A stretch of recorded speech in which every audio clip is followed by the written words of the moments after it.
Asan si Miguelito? Nasa press con pa ba siya? Tapos na ho yung announcement niya sa press. O, nasan nga siya? May ka-meeting ho.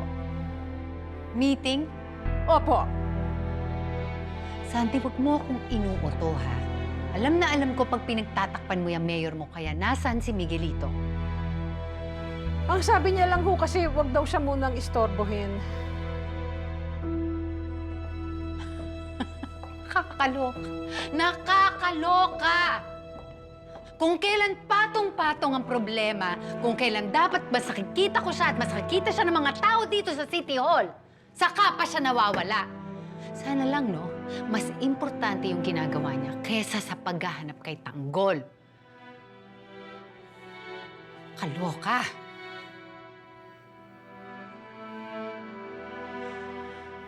General Barbano, maraming salamat in advance. Alam mo naman na napakalaking tulong ito para sa amin na matanggal na yung mga agresibong release na yan. Sige. Okay, thank you. Roberto, si Miguelito wala sa opisina niya. Alam mo ba kung may meeting siya o may lakad siya, baka may kausap? Bakit mo ba sa akin tinatanong? Ba't di mo tanong sa sekretary niya? Ako, ang alam ko lang, kung araw na to, pipirmahan niya yung executive order. Yun lang. Anong pinag-usapan niyo ni General Barbano? Effective na ba yung EO? Mag-uumpisa na ang crackdown